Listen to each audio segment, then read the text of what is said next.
Hey folks, this is Kalani. Patch 905 is now live. That means the wait for some new World of Warcraft content is finally over. Now you may be familiar with the larger changes coming in patch 9.0.5, like the return of Valor points that allow us to upgrade our Mythic plus dungeon gear to new heights, but there are quite a lot of smaller changes in 905 that you might not know about, even though some of them are incredibly important. So in this video we're going to go through some of the lesser known, yet still quite impactful changes coming to the game with patch 905. Let's get started.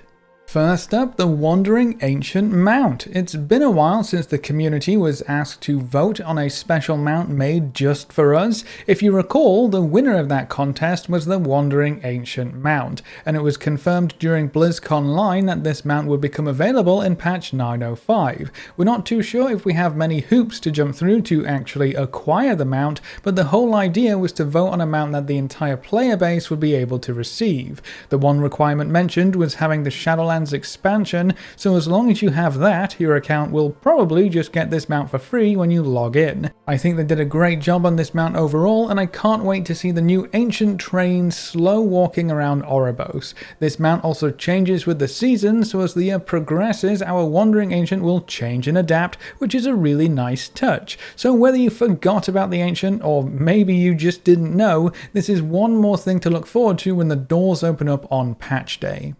Another huge change that I am incredibly excited for is the addition of Potency Conduits to the Raid's loot table. Until now, you could only get Utility and Endurance Conduits from Castle Nathria, which is super annoying because the Raid is one of the best sources of high item level conduits, especially if you are raiding Heroic or Mythic. Having to farm up Stygia to use the random upgrades to fill in the gap for your Potency Conduits was certainly less than ideal, but now we won't have to anymore. This also includes the Covenant-specific Potency Conduits, by the way. They'll be available from Syed and Nathrius. So if you've been killing the world boss each week for your best in slot conduit without any luck, I'm looking at you, Night Fae Druids and Night Fae Hunters, and probably several others. Now you'll have a different source in the Castle Nathria raid. Hopefully we can get those shiny conduits a bit easier now. This is also a great change for anyone who likes to raid every once in a while, but doesn't really do that many dungeons. So if you still have a few gaps in your conduit lineup, patch 905 might be just what you need to fill up your collection.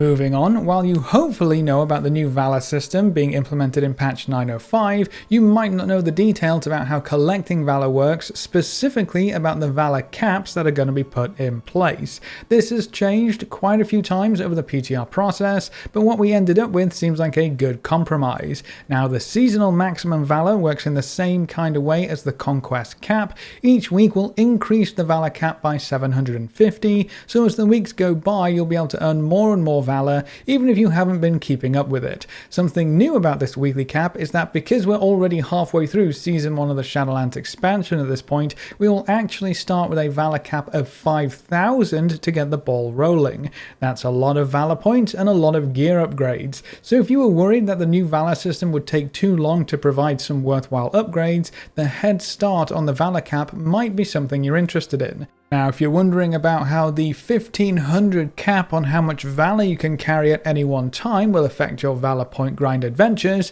it won't. They removed it. Some more good news for the Valor system overall, so you only have one Valor cap to worry about now, and that's the seasonal cap for how much Valor you can actually earn. Another great change coming in patch 905 relating to Mythic Plus dungeons, and something that will help out quite a bit with the new gear upgrade potential. Whenever you fail to time a Mythic Plus dungeon keystone, you will now receive 2 items at the end of the run instead of just 1. The second reward will be a lower item level piece of gear equal to the loot from 1 key level below the key you completed, but that's better than nothing, right? Even more so when you can just upgrade that second piece of gear with the new Valor system. So dungeons are guaranteed to drop at least 2 items for your group now, regardless of whether you time them or not. There are also some changes to how Mythic Plus Keystones will be rewarded from the Great Vault. So far in Shadowlands, the Keystone in your weekly vault was one level below the highest run you've completed for the entire season. So if you did a plus 16 dungeon, no matter what you actually did in any given week, as long as you did that plus 16 sometime in Season 1, you were always given a plus 15 Keystone in your weekly vault. This made it very easy to skip weeks, and there was less pressure to complete a plus 16 key to maintain the plus 15 weekly Keystone reward. Now, after a handful of changes, the dev team has settled on a new way to calculate your weekly Keystone. Now you will receive a Keystone that is equal to the highest dungeon you completed in the previous week in time. So if you run a plus 15 dungeon and complete it within a time limit, you'll get a plus 15 key in your next weekly box. But if you run a plus 15 key and fail to complete it within time, you will only get a plus 14 key in your weekly box. This is much better than the first change for 905, which was to just go back to the old system of getting one below your max completed Keystone in the week, because now you don't have to go higher than a 15 just to make sure you get a 15 key. As long as you time your plus 15 key each week, you will get a plus 15 key ready for the next week's round of dungeons. So if you wonder why your Keystone from your weekly box suddenly drops a few levels, these changes are probably why.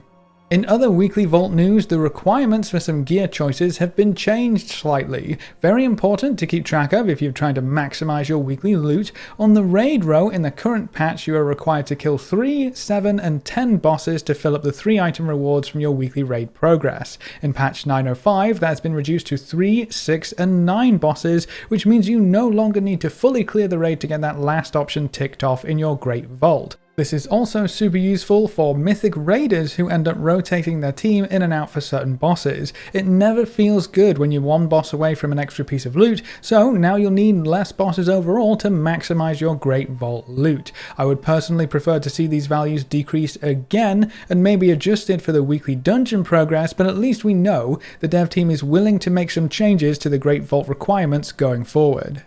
This next one might be useful for any of you who manage to forget about your weekly boxes somehow, maybe because you're busy playing far too many alts, I don't know. But in patch 905, the weekly vault also has a new icon on the Oribos map. If you hover over that icon, it will tell you exactly what you need to do to get some shiny loot in your vault for the next week, or if you have loot waiting for you, it will tell you to hop on over to the Great Vault to take your pick of shinies for that week.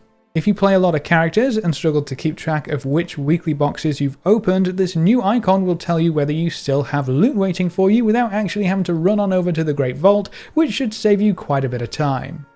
Moving on, there are also a few changes coming to Torghast in 9.0.5 that you might have glossed over. The first is quite interesting. Each layer of Torghast now has a recommended item level attached to it. This isn't a hard and fast requirement, so you won't ever get locked out of Torghast if you aren't a high enough item level to go in, but now there are some guidelines in the game itself for how geared you should be before you try to tackle a new layer.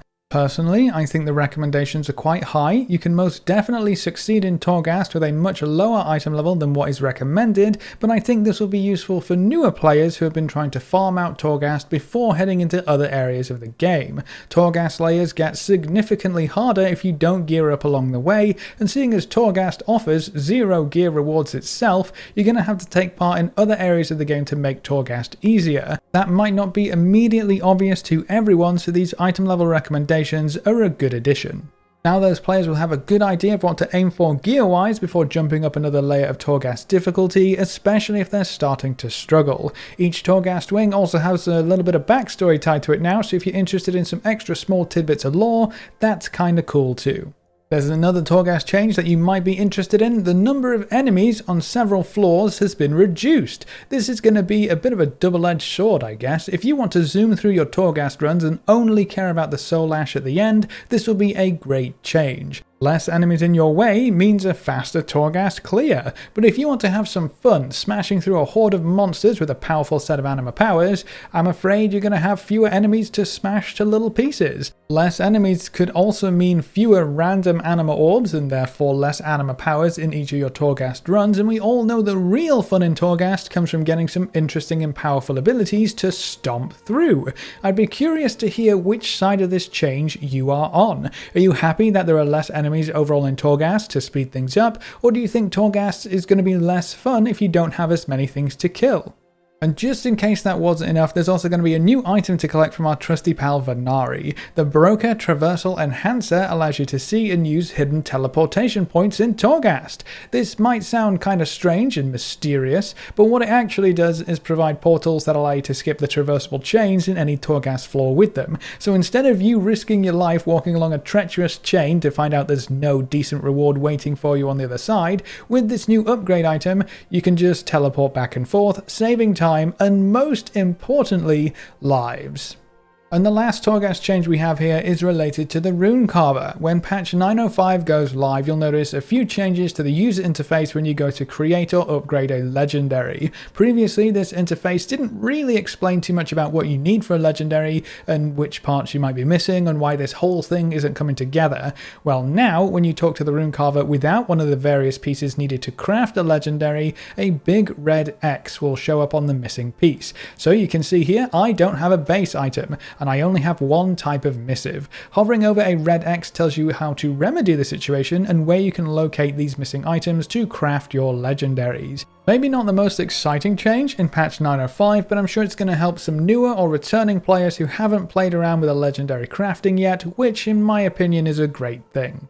Another awesome change in patch 905, and something that honestly should have been in the game right from the get-go, is the Renown page giving you very specific information about your current Renown progress. If you open your Renown page after the patch goes live, you should see an extra little icon below your Renown level number. Hovering over that icon will tell you your current Renown status. If you're all caught up with Renown, that is exactly what it will tell you. No need to worry about whether you're behind or not. If you aren't all caught up, it will also tell you what you can do to earn some Renown this week. If you aren't far behind at all, it says complete campaign chapters and weekly quests. This means you cannot benefit from the extra Renown catch-up with your current level. But if you are further behind, it will tell you all of the extra sources of Renown, dungeons, PvP, callings, and raid bosses. This is going to be great for alts and any newer players coming into the game, but if this carries forward into patch 9.1, where we will have another 40 Renown levels to grind through, it's going to be very useful later on too. And then the last change on this list is to the weekly Covenant Renown quests. You might think these two weekly chores will become obsolete when you max out your Renown this week, but think again. If you have 40 Renown and complete the collect 1000 Anima quest, instead of trying to reward you with another Renown, which wouldn't make too much sense, this quest will now reward you with 1500 gold. You're probably still going to want the Anima anyway for Covenant upgrades and cosmetics, so instead of this being a dead reward at Renown 40, the dev team has decided to throw in some gold for good measure. It's not a crazy amount, 1500 per week, but I'm sure it's going to help cover some of your repair bills, maybe fund some of your consumables for raid, or whatever else you wonderful folks like to spend your gold on. As for the collect spirits from the More quest, this one is a bit different. If you ever cap out on redeemed souls, you will receive 500 Anima from that quest instead. That's half of your weekly Anima quest right there if you let your souls accumulate, which is kinda crazy, and getting access to another easy source of 500 Anima per week will definitely add up and help you afford some of those crazy expensive cosmetics. If you're curious, the current cap for redeemed souls is 100, which is 5 weeks worth of souls right now if you can collect 20 per week, so it's not too hard to reach that cap if you think about it. But that's the last item on our list, and that's it for this video. Which of these changes are you most excited about? And are there any changes coming in 905 that you're looking forward to that weren't mentioned in this video? Leave all your thoughts in the comment section below. A big thank you to all of our supporters over on Patreon and to everyone who has subscribed on Twitch. You can see their names floating by on screen. Remember to leave a like just below the video before you leave, and if you want to see more, make sure to subscribe. But apart from that, thanks for watching folks, good luck and have fun, and as always I will see you next time.